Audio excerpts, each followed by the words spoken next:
virtually. And with me are committee members Nancy Hyde, uh, Ellen Rawlings, who is also representing the planning board, Matt Plotkin, who is also on the school committee, uh, Melissa in the car, and let's see, Paul Tesseri and Paula McLaughlin. And then we have a number of our ex officio folks, Pat Ahern Town Council, Chris Coleman, Molly Fitzpatrick, who is HR Director, Assistant Town Administrator, Laura Lockney, the Director of Economic Development, and Stephanie McManus, our Finance Director, Tim Pivovar, the Superintendent of Schools, and Todd Corchin, our Director of DPW. And so I'm going to jump right in. I see Julianne is coming in as well, Julianne Bride. So I'm going to jump right in and start with a few things. First, I'd like to begin by thanking Skip Wells for his service on this committee. Skip called me yesterday to tell me that he would need to be resigning from the committee for personal reasons.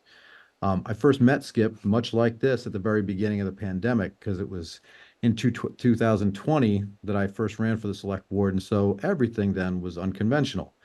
And Skip organized a virtual candidate forum for the residents of Fox Hill Village, where he served as the moderator, asking the very thorough and thoughtful questions that were on the minds of the folks there for the three candidates.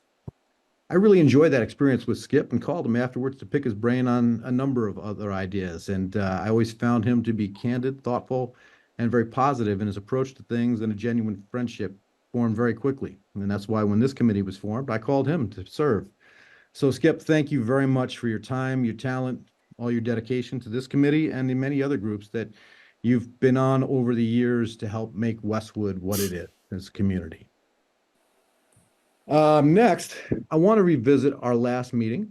For anyone watching who did not see our last meeting, the select board asked this group to research the concept of real estate transfer fees. The core idea would be to impose a small percentage fee on the sale of any residential property to help establish and build a capital fund for future municipal and/or school building projects. During that meeting, we talked about a lot of things and identified several work streams that would help us thoroughly vet such an idea and help inform any recommendation that we might make to the select board. Many of you were kind enough to raise your hands as willing to help tackle those work streams. And so I'd like to divide up the work here to have the many hands on this committee make light work. Nancy James, are you here? I am. Excellent. I'd like to have you tackle step one. And I have some additional help that I'll be able to talk about in a minute for you on that. But step one is, how many other communities have considered something like this? Where has it passed and or failed? And were there specific earmarks or stipulations for how that money is spent? And I'll talk a little bit about, I've had a conversation with Representative McMurtry, and he's offered to have some of his folks on his staff help with some of that research as well. So I'll get some connection between you and them after this meeting. Okay. Paul, I think I'd like to have you take a subset of Nancy's list and research where it has passed. What, if any, has been the impact on home sale price appreciation relative to the state as a whole and any peer surrounding communities that we can identify in the first, call it, year to two post-implementation. So this is the only real work stream that's dependent on another member's work being complete. So I'll keep you informed as far as how Nancy is coming along with the list. Nancy Hyde, you obviously on the Board of Assessors, and so I'd love to have you look at home sales for, say, the last 10 years and determine what a transfer fee of varying rates, call it 0.5% increments from 0.5% to 2%, would have yielded for such a capital fund. Okay. Laura, Stephanie, just would need the two of you to work through any regulatory requirements from an accounting perspective and help advise us there.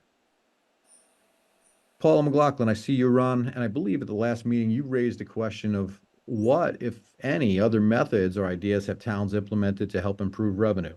And I think at that time you cited like a local gas tax as an example. So I'd love to have you do some further research as to what other options there might be, in addition to the thing that we're researching. Sounds good.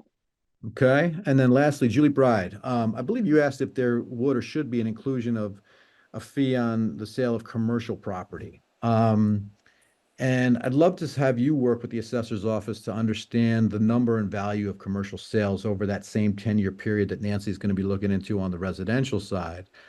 You may, because of the far less frequency of those types of sales, you may need to extend your time horizon, but I think all of those things would be really, really helpful in having us vet this concept for the select board's consideration. Can I just interject? One thing you'll find, Julie, when you go back in history is when all the properties on University Avenue were acquired back in Right. 2008, no, 6, 7. If you Okay. went back that far, and that's such an aberration, but just placeholder on that. Okay.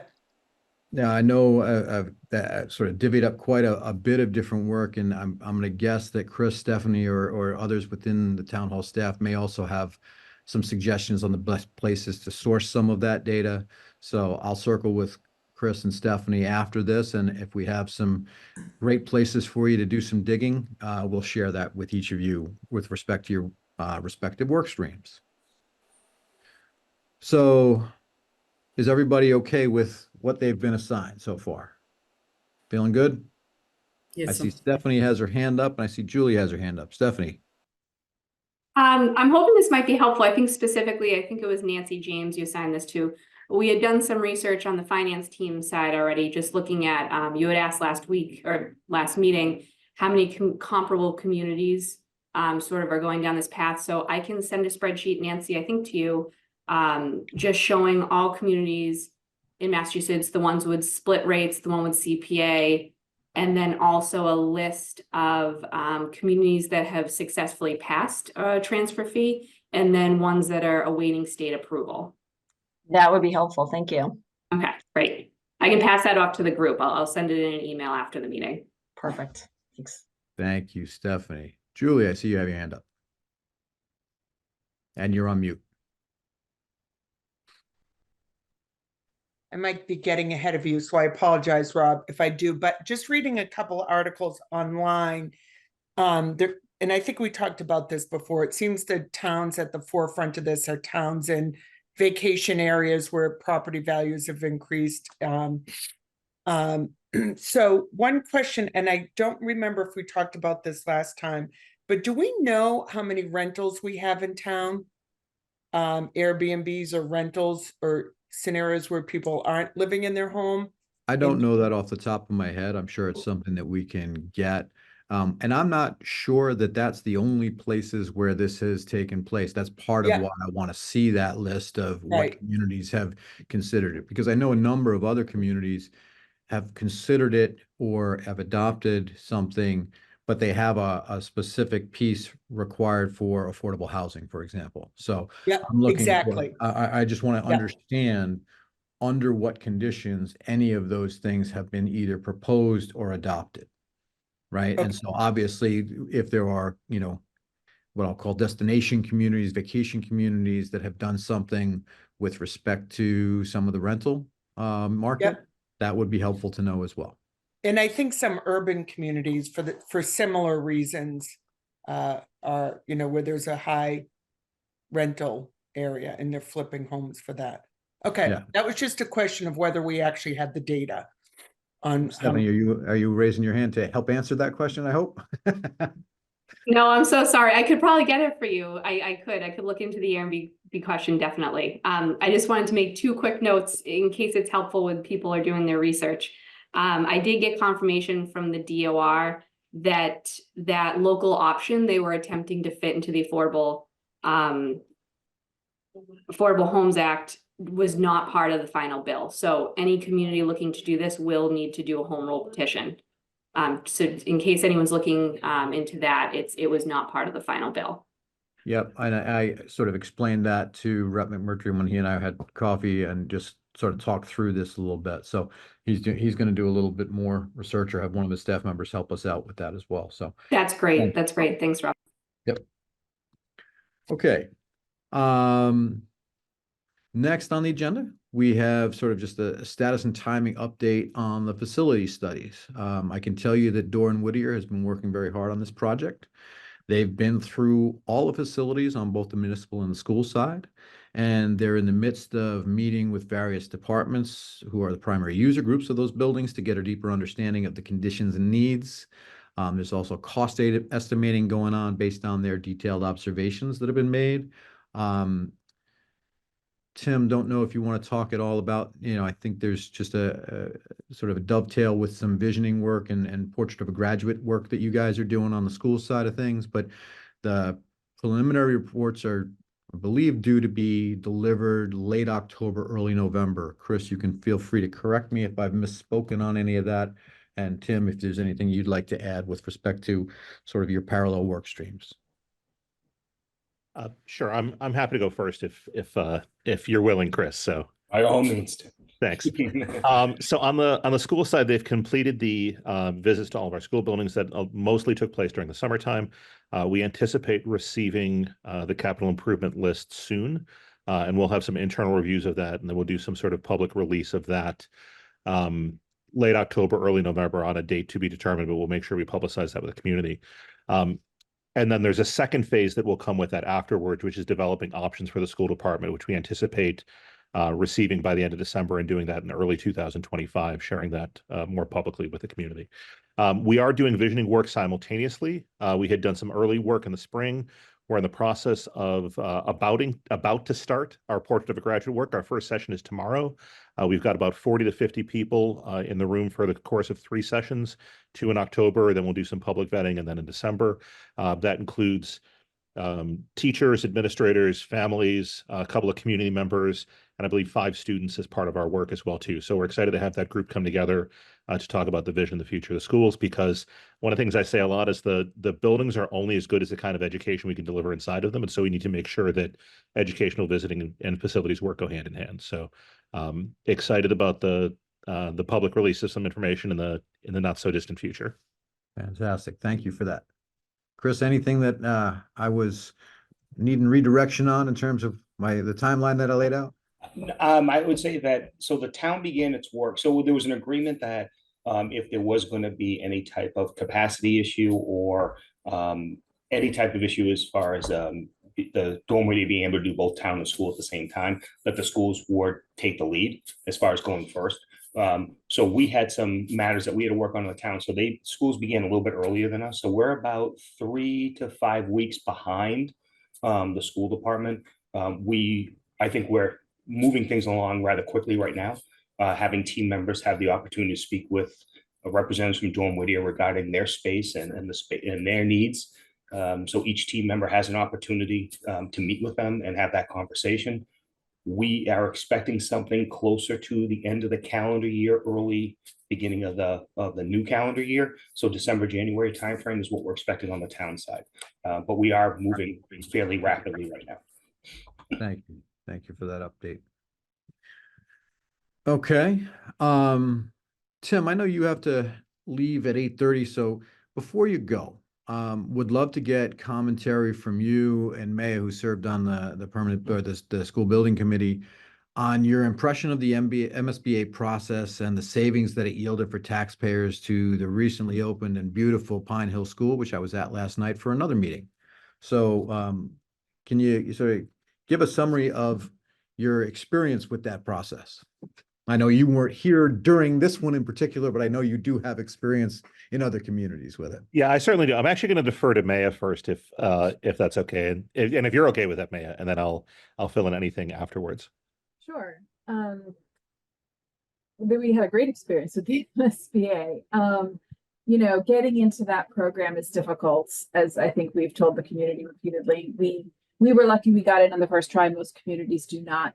So it's not a guarantee. And I think that if you go into a project thinking, oh, we'll do this with MSBA money, you have to rethink that, because it is difficult to get to the program, but once we were in it, we found it incredibly valuable for a number of reasons.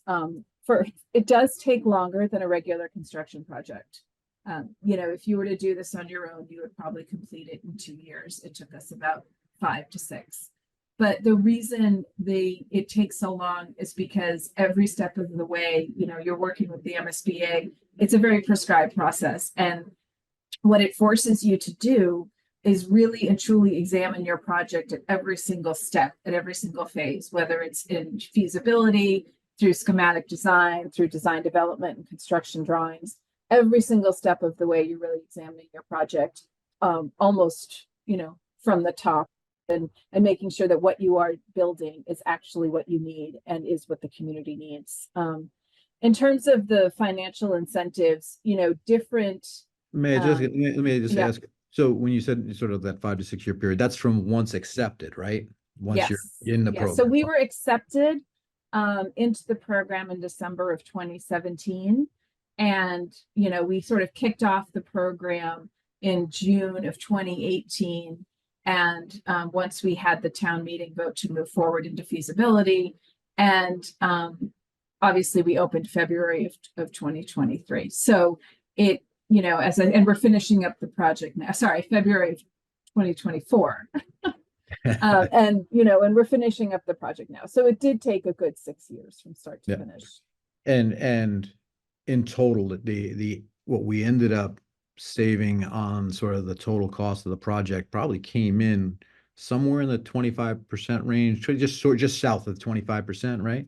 So it was originally at around 20%, and then we got an additional bump of around $3 million. So I would say 20 to 21, 22%, somewhere in that range, which, Vertex had told us from the start, that was a typical reimbursement amount for our community. It does vary from community to community. They look at your economic and your socioeconomic factors to determine what your reimbursement rate is. I think Tim probably got a higher reimbursement percentage in his former community. But from the start, Vertex very accurately predicted what they thought our net reimbursement would be, and they really kind of hit it on the head. Fantastic. So, knowing that it's difficult, knowing that you've, also applied a couple of times since then for another project, all things being equal, if we were to do another one, we would love to do it this way for the savings that we're able to afford the community. Yeah. And I do think this capital plan that we're going to be, receiving and presenting shortly to the community will be very helpful with that, because, our prior applications for the other project for Sheehan were based on a 2015 capital study.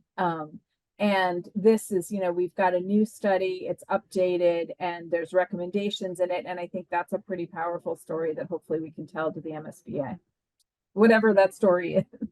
Thank you.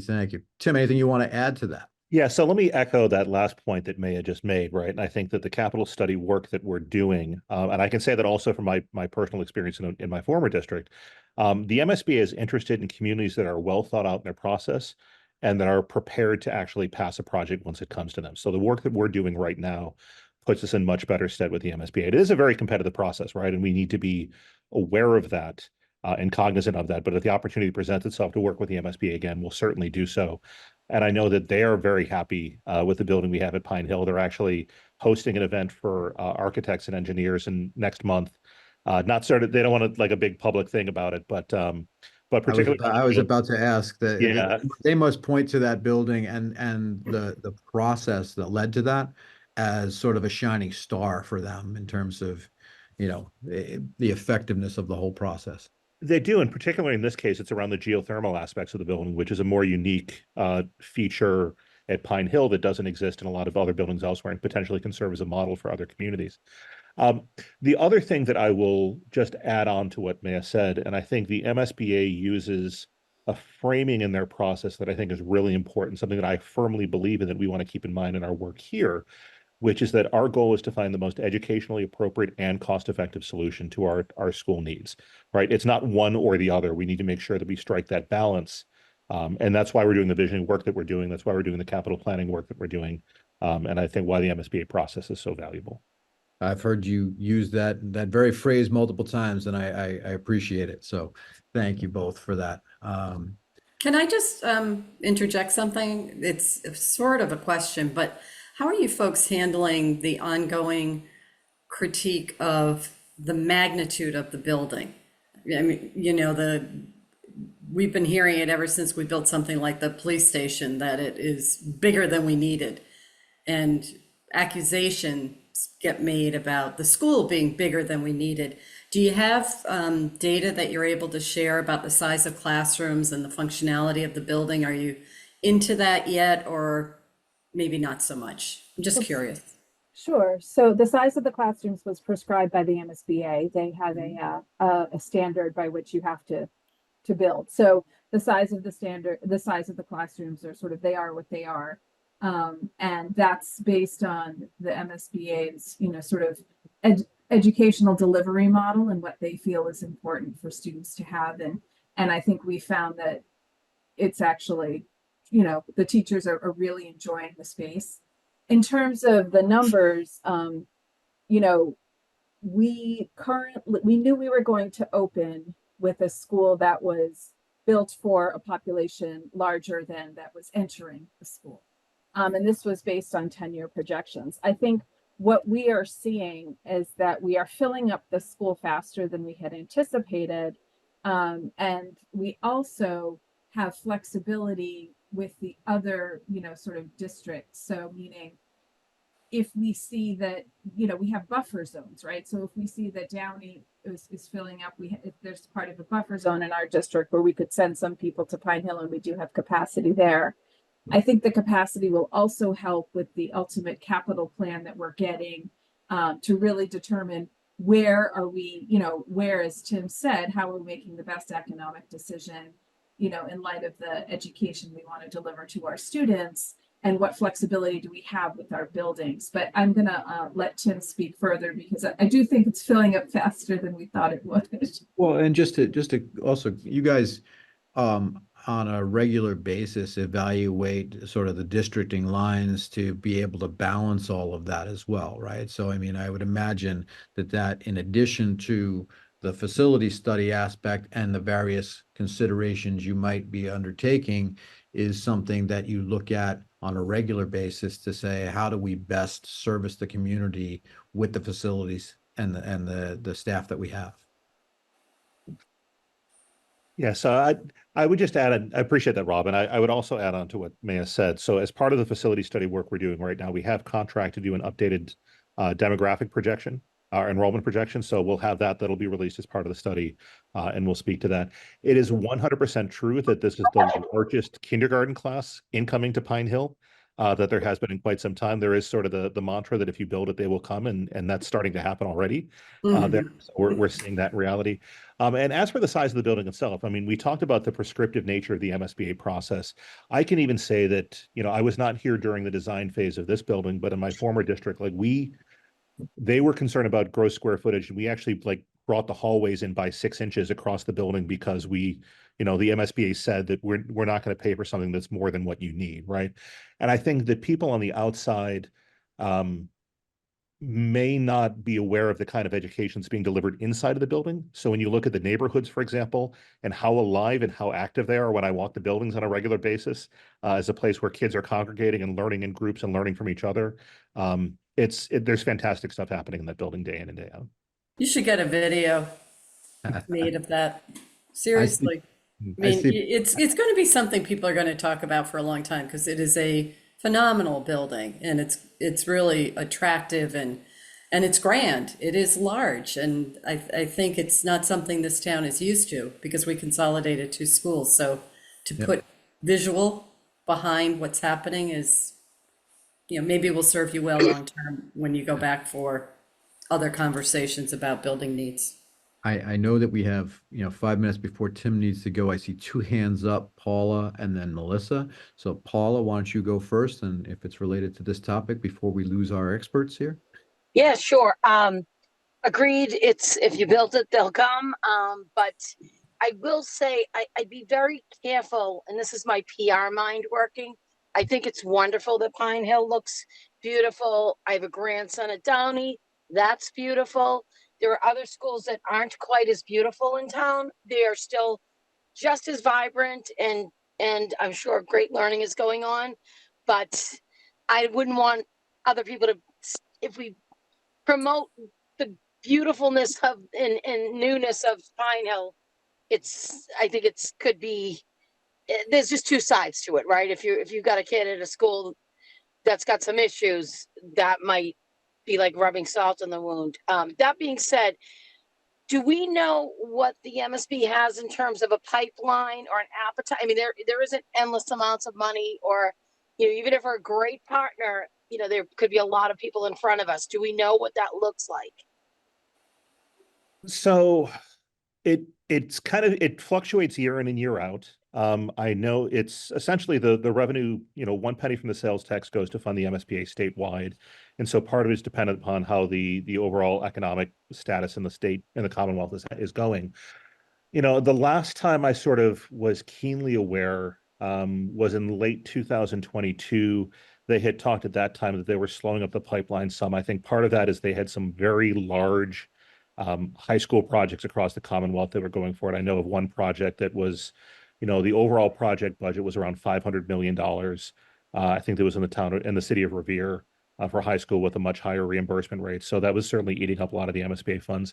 My hope is that by the time that we are in a place where we're ready to submit for a school project and get into the pipeline, they'll be opening up a little bit more again. I think the other thing that works to our advantage, while the MSBA's reimbursement formula gets us at a lower rate, it also means that we're less costly for the MSBA to fund our project as opposed to some others. So we may be in a place where, you know, compared to some of the other projects in the state, we're almost the coins found under the cushions on the couch in terms of their funding mechanism. And so if we can use that to our advantage, we're certainly going to try to do so. I love that analogy. Thank you, Tim. And it does, you know, if we seem like low hanging fruit to them and we're not really competition with some other towns. You're just curious. I know a lot of people lining up for money. Yeah, and again, I think the fact that we have a track record of successfully working here puts us in better stead in the future as well. Yep. I'm mindful of your time, Tim. Melissa, right. go. Yeah, so I was at the CN PTA meeting earlier, well, actually last month in September, I will say, and I think I attended the community meetings back when we were looking at what school to do, and I know the Sheehan community at that time was very supportive of the Pine Hills School, given the state of other schools at play. I will say I was surprised, but not surprised.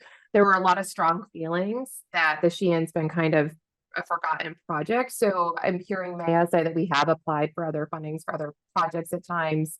I want to encourage you to think about communication in the community. So as I think the Pine Hills wonderful, there's a lot of, I've heard the term safety concerns with respect to the Sheehan in particular. So our principal did a great job of trying to explain the school is safe, but there's a lot of misinformation out there. Yeah. So I just wanted to bring that to your attention in case it hasn't been already. Yeah, no, I heard about the PTO meeting, and I know there was a lot of concern raised at that meeting, and I appreciate that. You know, we have applied for the MSBA for Sheehan every single year, and every single year we just haven't gotten into the program. And I think part of it is to what Tim said, that, you know, we were mid-construction of another project. They weren't sure of the appetite for the community to build another project, and also we just didn't have a clear plan of what we wanted. And I think I'm very hopeful that this capital study we're going to be getting can direct us. I want to assure everybody that Sheehan is 100% safe for the students. That is, of course, our number one priority with all of our buildings across the district. Lemma does, and Tom Carey do a tremendous job. That's our finance director, and our head of facilities does a tremendous job together of walking those buildings and making sure that not even just repairs, but just general maintenance, preventative maintenance is performed, you know, as soon as it seems like it needs to be. We have put a lot of money into Sheehan. We will continue to do that. But hopefully we have a plan, you know, we come up with some kind of plan. I mean, we also, of course, have the community to think about, meaning we can only do what the community, what the town of Westwood wants us to do, right? And we just did a very big school project. There's a fire station that I know is going to be on the up for review at the next town meeting. So it becomes a question of what is the town, you know, what's the town willing to support, what projects are it willing to support. I encourage the Sheehan community to keep talking to the district. I encourage the PTOs to keep talking to the principal and talking to your school committee rep. If there are any specific concerns, of course, raise them immediately. But I just want to make the point that we are well aware that, you know, Sheehan was the third school in that capital plan that was identified, in that original capital plan that was identified as Yep. being. And I realized that, you know, Tim, you've got a hard stop, and we didn't want to turn this into sort of a satellite school board meeting and put you guys on the spot on any of that stuff. I was really just thinking about the MSBA process relative to all of the long range things that we're talking about. So thank you both for all of that. And May, I know you're going to stay, right? Yeah. Okay, excellent. Thank you all. Have a great day. Appreciate it. Thank you. Next up, I'm going to give a little brief update on FS1. And I can tell you there was a public information session that was held back on Monday, the 16th of September.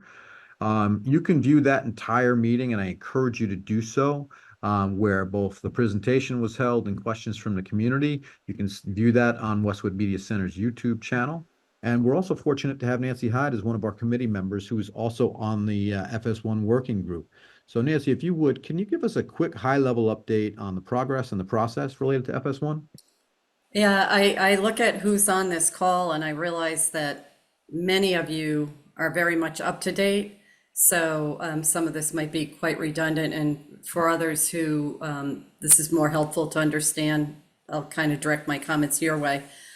So just back in time, take us back to January. We had a town meeting to raise funds to use to design and get bid documents for Fire Station 1, so that when it is brought forward to the town, both at town meeting and for the ballot question, we know exactly the cost of the project. We will have bids in hand and have selected our GC for the project.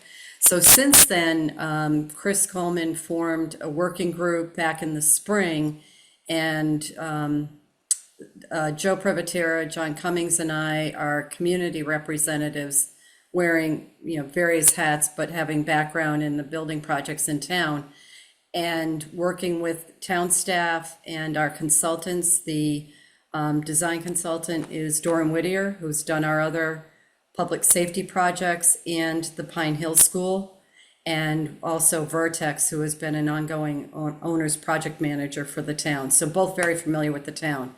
Anyway, the group has been working and getting through the design of the building, and essentially it's from the inside out. So what is it that the fire department needs for its programming? Very similar to what the schools do. What's the population projections? You know, looking long-term, 10 years out for the schools, similarly for the public safety for the fire department. And we've had consultant studies that have informed what are the needs of the department within the building, and how do we take a very odd site in terms of its sloping high in the front, down low in the back, and design a building under that kind of constraint. And we've gone through that work. The consultants have come back and forth with various design enhancements. Fast forward to the end of the summer, now we're getting ready to take the project design before various approval boards in town, just like a private developer needs to during their construction project. So to give you an update on that, next week, the Planning Board and Conservation Commission will jointly hear regarding the design of the building and the site issues. The Planning Board will be considering what's called the EIDR, the Environmental Impact and Design Review. We need that approval. The Concom will be looking at stormwater management and a land disturbance permit that will be under their authority. And then the ZBA, the zoning board, will consider multiple variances and special permits where there's deviation from the town's zoning bylaws. And that will address things like building setbacks, height limitations, parking, et cetera, because it is a very constrained site. And yet we want to bring a bigger building to that site to meet the 21st century needs of our fire department. Rob talked about a public meeting. We'll have public meetings going forward. The whole plan is to take this project to town meeting, which has been approved to move to May 19th, 2 weeks later than normal, largely to allow the fire station project to go through that bid process so we can do what we've said we would do, and that's bring a firm bid number to the town for approval. And then while the town will have its normal election in April, this project will require a special ballot vote that will be scheduled in June. So that's the timeline where we are. I want to say that there's been a great process. The fire department has been fully represented both in our meetings, and then the design consultant has been working with members of the fire department in additional meetings, so that this is a building that is designed to thoroughly meet their needs, but to do so with respect to, we can only build so much, one, on the site, and two, this is another big ask for the community, and we want to make sure we only do what we need to do. And I'll just give an example on that. When we went to January's meeting, there was a conceptual design of the building, and it included a community room. And yet when our working group started in the spring, one of the first things we challenged was, do we need a community, excuse me, a community room in this building? We have a lot of other community rooms, and that would shape how parking and access and everything else. And it was concluded that this building does not need that. So we are not building more than what is actually needed. We're not proposing. Yeah, and I would just, have the I would approvals yet. I would encourage everybody on the call who hasn't already seen the information session to watch that, and then to Right. watch and just keep abreast of this project as it moves forwards, because it just works into the overall long-range plan, right? And we're working hand in glove with the Finance Commission to keep them up to date, and we'll probably be going back before them in December. I think would be one of the next large public meetings, and then another community meeting. So for those of you who are interested in following it, there are a lot of opportunity going forward, and then otherwise just being well informed is helpful. So if you have any questions, I don't know, Rob, how much you want to entertain now, but I hope that brings I everybody. think up to date. I just wanted to give that update so people knew where we stood in the process. Okay.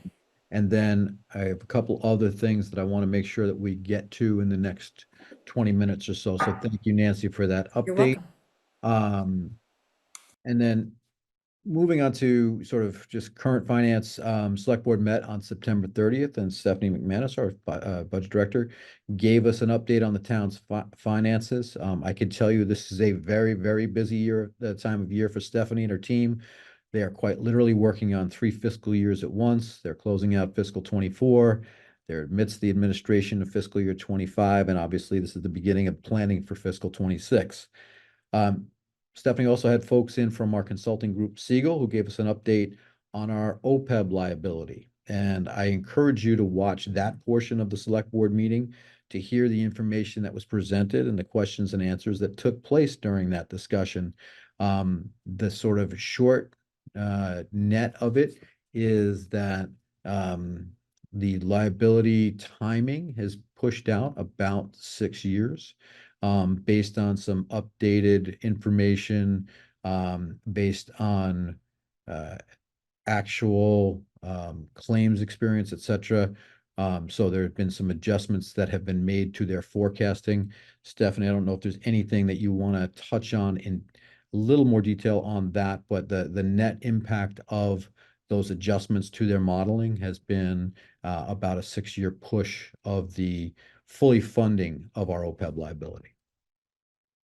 Sure. So this presentation was based on what we call our valuation report as of June 30th, 2023. So we're always sort of a little bit behind when we're presenting these reports. So they were comparing it to the report before that was June 30th of 2021.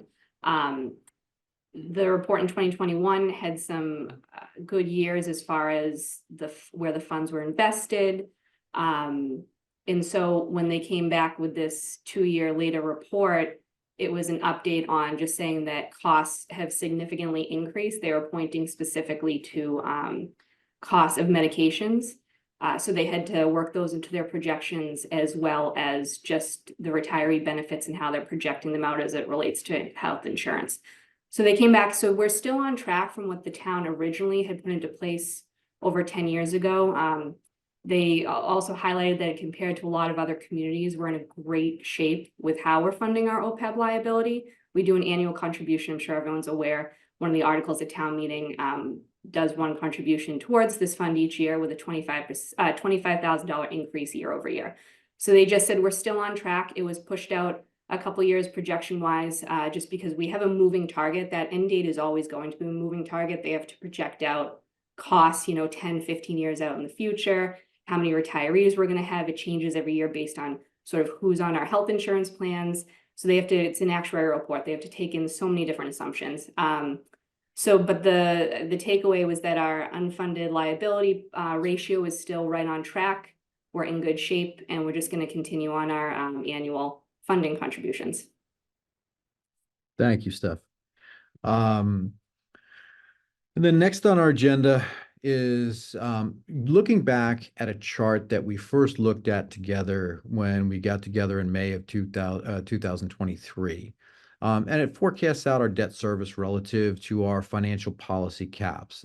Stephanie, if you would share that chart up on the screen. I just want to talk about, sort of the main point I'd like to get across on that. Just really quick. So which one? I want to make sure I do this. The one that shows the debt level, sort of the 12% cap with the So the Excel. The Excel one that has both the exempt and non-exempt, that one. Oh, shoot. I'm sorry, Laura. I thought I would be able to share this screen. Is there any way to enable it?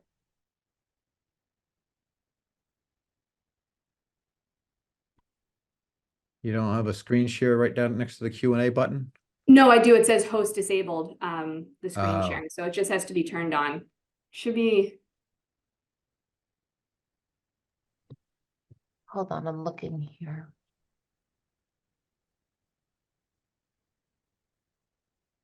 I'm not seeing, oh. Here. Want to try again, Steph, and see if that helps? Perfect, Laura. Thank you. All right, can you see that? Yes. Okay. So why don't you describe for folks what we're looking at here in terms of the three different colors on the chart, and then we'll talk a little bit about that. Yeah, sure. So you had asked me to put together, and I started in FY22, sort of the most, accurate data. Over the past couple of years, I plugged in per fiscal year what we have, payments going out the door, which is what we call debt service each year for exempt debt and then for non-exempt debt. So these are those two columns right here. We have actual paid exempt debt in that specific fiscal year, and then non-exempt debt service in that fiscal year. And then just for everybody's benefit, that I think everybody understands the difference between them, but non-exempt debt is within things that were funded within Prop 2.5, and then exempt debt is where we have gone out for a debt override for a project, much like the Pine Hill School. And is it fair to say from 21 back in the non-exempt, it just hasn't been filled in yet? It's not. Yeah, to be honest, I was doing this pretty quickly and just wanted to plug in the Yeah. information to have it I didn't ready want for it to today. go from zero, to have people think it went from 0 to 3.3 million overnight. Yes. And then the debt service cap is referencing something, and I think I've gone through this in the past, but if you have any specific questions, I'm happy to dive deeper into it. The town has financial policies that get updated every 3 years, and one of the policies is a whole section related to debt. And the policies state that we should keep within 8% for non-exempt debt, and then overall debt service each year should be 12% of what's called our net annual revenue, which is a calculation I won't get into, but so it's 12% of basically our operating budget net a few items. So that number right there is just a calculation based off the operating budget for that specific fiscal year. And then just percentage on the right is actual debt service as a percent of that number. And stuff, this, I'm sorry, I'm looking at this. Does this include an assumption of the fire station? Oh, sorry. Yes, I apologize. I have two Yeah. that I did, Rob. So this is just, sorry, this is current. And then the chart on the right shows the blue. Hoping this makes sense, did a little stack work. It's the blue is the non-exempt debt service, and then the green is the exempt debt service, just to sort of show you that total annual amount that we pay towards our debt. And then And the it- line up here is just the 12%. As you can see, obviously it's increasing over the years, and we did project that out with a factor of 3%. 3% for our operating budget increasing each year. So that obviously makes sense that if it's a percentage of our operating budget, as our operating budget increases year over year, so will that, cap number. So just to help illustrate a little bit more on this, so Nancy Hyde, if we had looked back over time, what you would see is those bars shrinking, but there was more shrinking in the green non-exempt area because of the way we used to issue debt. And now with level debt service on something like the Pine Hill School, you see those bars are more consistent across time, and it's really the non-exempt debt that's rolling off. The one place you see sort of a significant drop in the exempt debt is when we get out to 32. That's where the library rolls off and finishes paying. And so the thing I want to highlight here is, this is not a binary either or. This is we have some room to be able to afford additional projects as other debt rolls off over time. And as you heard Maya talk about sort of that timeline on MSBA, again, it's not a guarantee that we're going to get it, but ideally, if we are going to do another school project, we are able to do that with the assistance of the MSBA, and that time frame would probably line up very nicely with other debt rolling off the books. So I just want that to be out there for this group to be thinking about as we get more and more information with the facility studies. So I know this meeting was really much more talking and presenting to you. The next few meetings, I believe we should be getting information back, whether it's on facility study, whether it's on some of the work that we're doing on researching the transfer fee. So I think those meetings will be far more interactive. But we've got about 10 minutes left in our meeting, and I just want to open it up for questions from anybody. And then eventually we will wrap by revoting the minutes from January, because Laura, I do have a couple of edits I want to make to the August. So feel free to raise your hand and I'll recognize anybody for questions.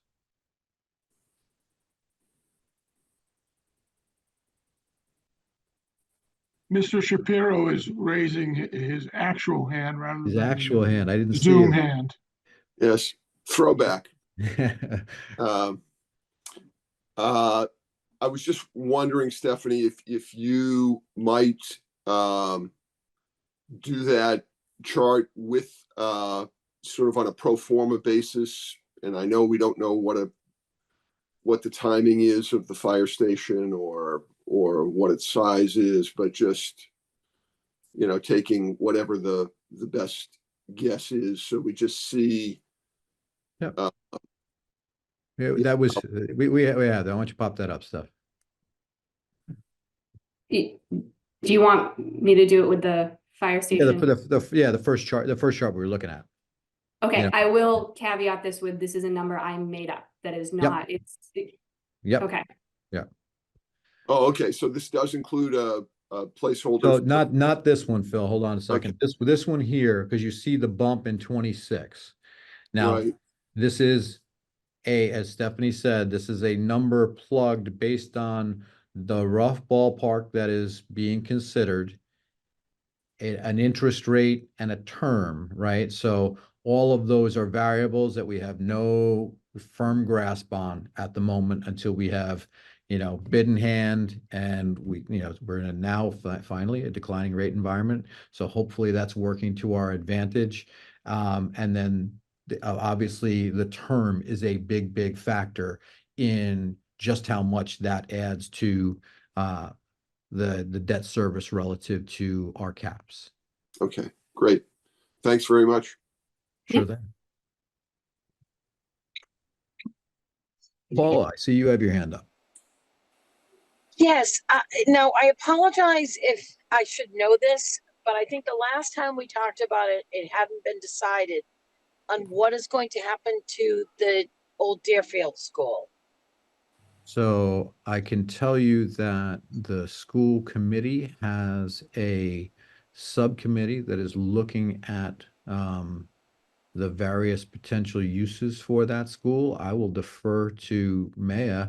I know she's only got 4 minutes before she has to run to a train, so I'm going to stop talking and let her have an opportunity to speak. Thanks, Rob. Yes, so Deerfield currently, as everyone knows, is still under the care, custody, and control of the schools. Currently, it's being used by the rec department. They ran their summer programming all summer, and I believe they have the presence there now. We also have moved the town IT department in there because they very graciously gave up space at the high school we needed for a new bridge program. So we've moved the IT department for the town into Deerfield. I think what happens to Deerfield is going to be answered, hopefully in part by the capital plan and the results of that. We have always said that as long as there's a school purpose, that we will keep Deerfield, but as soon as we feel that the school district no longer has a need for the building, we would turn it back over to the town. So I think the answer to that is going to be, and I keep coming back to this capital plan and saying, wait for the plan. But really, at the end of the day, I think the capital plan will inform what will happen to Deerfield in addition to all of the other things. And I think a lot of that too would be the impetus for getting together and reviewing the entirety of the plan, because you never know. There may be things that could work in the way of swaps that could then allow for the schools to do some things that, might be beneficial to them and free up, another facility resource for meeting some of our other needs. So I think there's a lot yet to be determined based on those facility studies. So I think that's the best we can do, Paula, with the answer to what's going on with the Deerfield at this moment in time. I appreciate that. I've been asked that a couple times, and Understood. And I don't know. And I don't like that answer. No, and it's a TBD, and it's part of Yeah. why we engaged in the facility study in the first place, right? Mhm. Nancy, hi, to see you have your hand up. Yeah, I just wanted to mention, and I failed to when I was doing the FS1 update, that question comes up a lot in the public forums about why isn't the temporary operation. So when you think about the fire station, if we approve it, the current one has to come down. Where are they going to go?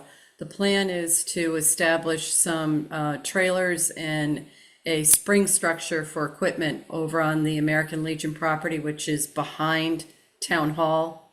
People have asked us, why aren't you using the Deerfield for that? What, do this, do that. We remind people this is in the care, custody, and control, as Maya said, of the school department. It's not the municipal portion of the house to decide what happens with the Deerfield now.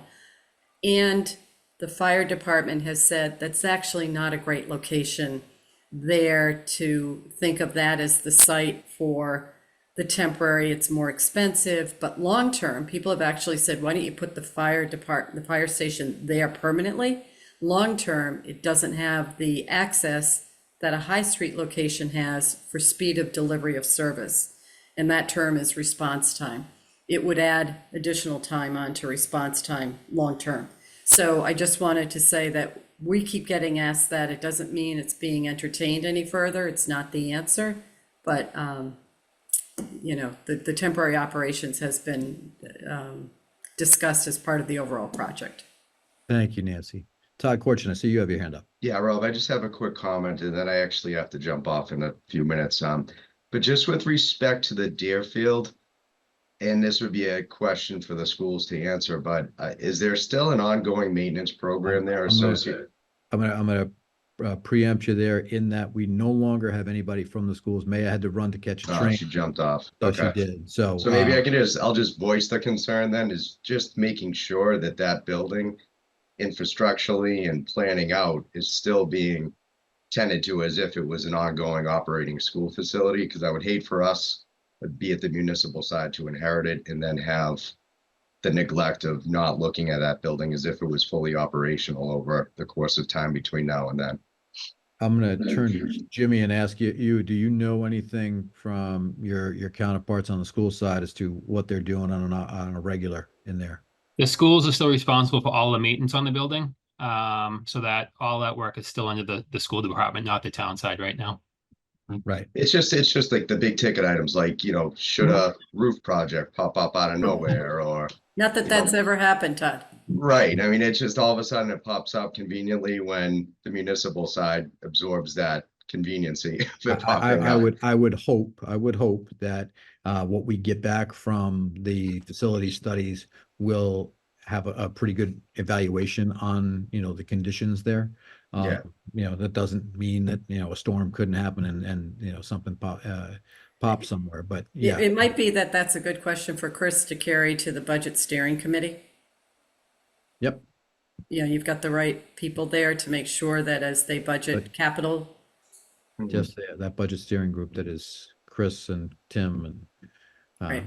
yeah. In both, school department and select board Wonderful. representatives. So, giving everybody we have some minutes to revote from January. Laura, can you take us through that revote so that we Sure. can then get to a motion to adjourn after that? Sure. It'll be quick. It turns out that everyone who votes on the minutes has to have been at the meeting. Right. So that's our new rule. We're good with it. So let's just go through it. So can I get a motion to approve the January meeting? Rob, could you do that? So Laura, point of order. I Yes. think you have to have a motion to reconsider those minutes first. Okay. Pass that, and then you can revote the minutes. Okay. Thank you. I would make a motion to reconsider the January 23rd meeting minutes that were voted on August 8th. May I ask why? I wasn't there, and I approved it. Why a reconsideration? I don't think that's clear. Because Because go ahead, Pat. Sorry. a couple people voted who had not seen the meeting and did not watch the meeting, so they're really not in a position to vote for those minutes. Thank you. I seconded There's a motion. the Can I get a motion. second? Melissa. Okay. Thank you, Melissa. Right. And then let's just do, Roll call. yeah, roll call would be great. So we have, who's here still? Ellen? I abstain again. Okay, that makes sense. Julie, is Julie still with us? Nope. I think we've lost a lot of people. I think we've lost enough people that we should not vote these. We'll vote them at our next meeting at the end of Okay, we'll October. hold all the minutes and do them at the next meeting. Very Can we good. do Mr. Chairman, can we do them at the beginning of the meeting? So Certainly. we have people who flee, and Yeah. that's where we end up where we were. I will start the meeting with that next time. Perfect. Thank you. All right, would entertain a motion to adjourn. So moved. Second. Do roll Okay. call. Great. I'll do a quick, you want to do a roll? Go ahead. Ellen? Aye. I think we lost Julie. We lost Maya. Melissa? Aye. Great. Nancy? Hyde? Nancy James? Aye. Paul Tucheri? Aye. Paula? I Bill? Aye. And Rob. Aye. Perfect. Thank you. Bye. Excellent. Have a great day, everybody. Thank you for your time, and we'll see you again at the next one. Thank you.